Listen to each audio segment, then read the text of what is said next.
Assalamualaikum warahmatullahi wabarakatuh. Hari ini kita akan review bab 3 sebelum kita PAS atau penilaian akhir semester.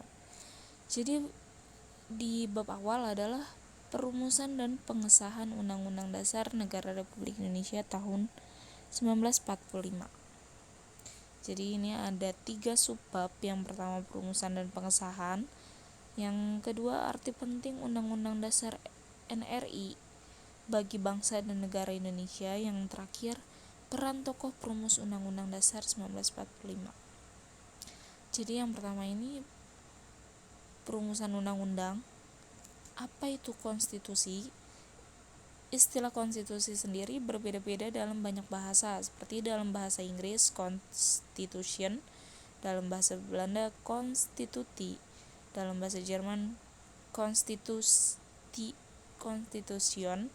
dan dalam bahasa Latin Constitutio, yang berarti undang-undang dasar dan atau hukum dasar. Konstitusi sendiri terbagi menjadi 2, yaitu konstitusi tertulis dan konstitusi tidak tertulis. Konstitusi tertulis adalah aturan-aturan pokok dasar bangunan negara dan tata negara yang mengatur kehidupan satu bangsa di dalam persekutuan hukum negara. Sedangkan konstitusi tidak tertulis disebut juga konvensi, yaitu kebiasaan ketatanegaraan yang sering timbul dalam sebuah negara. Menurut buku Juliardi 2015 halaman 66-67.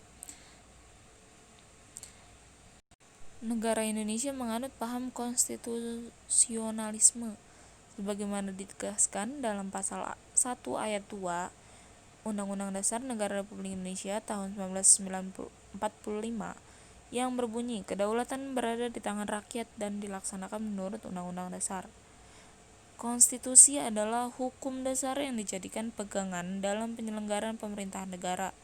Oleh karena itu, menurut Jimli Asyidiki, konstitusi itu bukan undang-undang biasa. Konstitusi tidak ditetapkan oleh lembaga legislatif biasa, tetapi oleh badan khusus dan lebih tinggi kedudukannya. Dalam hierarki hukum, konstitusi merupakan hukum yang paling tinggi dan fundamental sifatnya, sehingga peraturan-peraturan di bawahnya tidak boleh bertentangan dengan Undang-Undang Dasar. Naskah Undang-Undang Dasar 1945 telah dipersiapkan pada masa sidang kedua BPUPKI saat tanggal 10 sampai dengan 17 Juli 1945, dan selama periode tanggal tersebut banyak hal-hal yang dibahas yang berkaitan dengan persiapan kemerdekaan. Yang pertama, pada tanggal 13 Juli 1945, panitia kecil perancang UUD berhasil membahas beberapa hal dan menyepakati, antara lain ketentuan tentang lambang negara, negara kesatuan, sebutan MPR, dan membentuk panitia penghalus bahasa yang terdiri dari Djajadiningrat, Salim, dan Supomo. Lalu pada tanggal 14 Juli 1945, BPUPKI mengadakan sidang dengan agenda pembicaraan tentang pernyataan kemerdekaan. Pasal-pasal dari rancangan UUD berjumlah 42 pasal. Dari 42 pasal tersebut ada 5 pasal masuk tentang aturan peralihan dengan keadaan perang, serta 1 pasal mengenai aturan tambahan. Selanjutnya pada sidang tanggal 15 Juli dengan acara pembahasan rancangan Undang-Undang Dasar, saat itu Ketua Perancang UUD yaitu Soekarno memberikan penjelasan tentang naskah yang dihasilkan dan mendapatkan tanggapan dari Muhammad Hatta. Lebih lanjut, Supomo sebagai panitia kecil perancang UUD diberi kesempatan untuk memberikan penjelasannya. Naskah UUD akhirnya diterima dengan suara bulat pada sidang BPUPKI tanggal 16 Juli 1945. Selanjutnya kita masuk ke dalam pengesahan UUD. Sehari setelah proklamasi kemerdekaan Indonesia, PPKI menggantikan BPUPKI melaksanakan sidang pada tanggal 18 Agustus 1945. Insinyur Soekarno sebagai Ketua PPKI dalam sambutan pembukaan sidang dengan penuh harap mengatakan sebagai berikut, "Saya minta lagi kepada tuan-tuan sekalian, supaya misalnya mengenai hal Undang-Undang Dasar, sedapat mungkin kita mengikuti garis-garis besar yang telah dirancangkan oleh Doritsu Zunbit Yosakai dalam sidang yang kedua. Perubahan yang penting-penting saja kita adakan dalam sidang kita sekarang ini. Urusan yang kecil-kecil hendaknya kita kesampingkan, agar supaya kita sedapat mungkin pada hari ini pula telah selesai dengan pekerjaan menyusun Undang-Undang Dasar dan memilih Presiden dan Wakil Presiden." Kata-kata dari Insinyur Soekarno itu merupakan harapan Soekarno di atas mendapatkan tanggapan yang sangat baik dari para anggota PPKI. Muhammad Hatta telah menjalankan tugasnya memimpin jalannya pembahasan rancangan Undang-Undang Dasar dengan cepat. Selanjutnya pembahasan RUU menghasilkan naskah pembukaan dan batang tubuh. Lalu Undang-Undang Dasar ini dikenal dengan sebutan Undang-Undang Dasar Negara Republik Indonesia tahun 1945 melalui Berita Republik Indonesia tanggal 15 Februari 1946. Penjelasan Undang-Undang Dasar menjadi bagian dari Undang-Undang Dasar 1945. Persidangan PPKI tanggal 18 Agustus 1945, sehari setelah proklamasi, dihasilkan keputusan yang pertama mengesahkan Undang-Undang Dasar 1945, menetapkan Insinyur Soekarno sebagai Presiden dan Dr. Andes Muhammad Hatta sebagai Wakil Presiden Republik Indonesia, dan yang terakhir membentuk Komite Nasional Indonesia Pusat. Ada 4 perubahan yang disepakati, antara lain yang pertama, kata mukadimah diganti dengan kata pembukaan. Yang kedua, sila pertama yaitu ketuhanan dengan kewajiban menjalankan syariat Islam bagi pemeluk-pemeluknya diganti dengan rumusan ketuhanan yang Maha Esa. Yang ketiga, perubahan pasal 6 Undang-Undang Dasar yang berbunyi Presiden ialah orang Indonesia asli yang beragama Islam diubah menjadi Presiden ialah orang Indonesia asli. Yang keempat, pasal 28 Undang-Undang Dasar 1945 yang berbunyi negara berdasar atas ketuhanan dengan kewajiban menjalankan syariat Islam bagi pemeluk-pemeluknya diganti menjadi pasal 29 Undang-Undang Dasar 1945 yang berbunyi negara berdasar atas ketuhanan yang Maha Esa. Selanjutnya kita masuk arti penting Undang-Undang Dasar Negara Republik Indonesia tahun 1945 bagi bangsa dan negara Indonesia. Jika diibaratkan, kehidupan dalam sekolah kalian diibaratkan sama dengan kehidupan suatu negara. Keduanya memiliki peraturan. Yang membedakan adalah kehidupan di sekolah diatur melalui tata tertib sekolah, sedangkan kehidupan dalam suatu negara diatur dengan konstitusi atau undang-undang dasar. Setiap bangsa yang merdeka akan membentuk suatu pola kehidupan berkelompok yang dinamakan negara. Pola ini dalam bernegara perlu diatur suatu naskah berupa aturan hukum tertinggi dalam kehidupan negara Republik Indonesia yang dinamakan Undang-Undang Dasar Negara Republik Indonesia tahun 1945.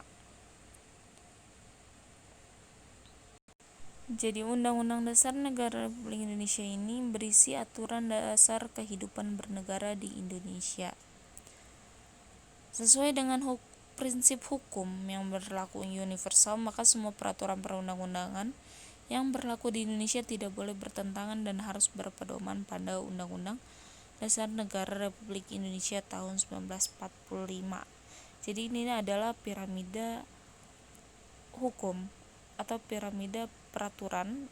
Yang pertama ada TAP MAPR, yang kedua undang-undang, yang ketiga peraturan pemerintah pengganti undang-undang, peraturan pemerintah, peraturan presiden, dan yang terakhir peraturan daerah. Jadi sebagai warga negara Indonesia, kita patuh pada ketentuan yang terdapat dalam Undang-Undang Dasar Negara Republik Indonesia.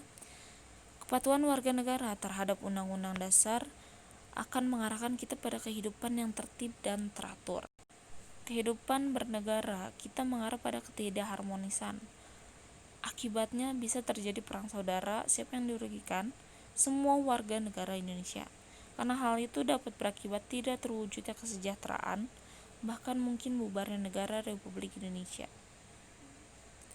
Nah, sekarang kita masuk ke dalam subbab terakhir, yaitu peran tokoh perumus Undang-Undang Dasar 1945. Ini adalah foto-foto panitia 9 yang diketuai oleh Insinyur Soekarno dan yang lainnya sebagai perumus Undang-Undang Dasar. Di sini adalah gambaran rapat atau diskusi bersama para tokoh lainnya. Jadi, tokoh pendiri negara Indonesia merupakan putra terbaik bangsa yang memiliki kemampuan dan visi ke depan untuk kebaikan bangsa Indonesia. Jadi mereka adalah orang-orang terpilih dari berbagai daerahnya, membentuk sebuah organisasi atau kumpulan yang berisi orang-orang yang memiliki visi dan misi yang sama untuk Indonesia. Nah, mereka itu semua mewakili daerahnya masing-masing dari semua anggota. Jadi anggota BPUPKI telah mewakili seluruh wilayah Indonesia, suku bangsa, golongan agama, dan pemikiran yang berkembang di masyarakat saat itu. Ada 2 paham utama yang dimiliki pendiri negara dalam sidang BPUPKI, yaitu nasionalisme dan agama. Pendiri negara yang didasarkan pemikiran nasionalisme menginginkan negara Indonesia yang akan dibentuk merupakan negara nasionalis atau negara kebangsaan. Sedangkan golongan agama menginginkan didasarkan pada salah satu agama. Berbagai perbedaan pendapat ini dapat diatasi dengan sikap dan perilaku pendiri negara yang mengutamakan kepentingan bangsa dan negara di atas kepentingan pribadi dan golongan. Insinyur Soekarno dalam sidang BPUPKI pada tanggal 1 Juni 1945 menyatakan, "Kita hendak mendirikan negara Indonesia yang bisa semua harus melakukannya, semua buat semua." Jadi dari pendapat Insinyur Soekarno ini jelas terlihat bahwa para pendiri negara berperan sangat besar dalam mendirikan negara Indonesia, terlepas dari para pendiri negara tersebut memiliki latar belakang suku dan agama yang berbeda. Sidang BPUPKI dapat terlaksana secara musyawarah dan mufakat. Nah, dari hal itu dapat dilihat dari pertanyaan Ketua BPUPKI Dr. Haji Manwedyo Diningrat dalam sidang BPUPKI tanggal 16 Juli 1945, yaitu, "Jadi rancangan ini sudah diterima semuanya?" Jadi saya ulangi lagi, Undang-Undang Dasar ini kita terima dengan sebulat-bulatnya. Bagaimanakah tuan-tuan? Untuk penyelesaiannya, saya minta dengan hormat yang setuju yang menerima berdiri. Nah, ini adalah gambaran pada saat sidang BPUPKI. Jadi terlihat hampir semua anggota yang datang pada saat sidang itu berdiri, karena yang berarti menyetujui atau menerima.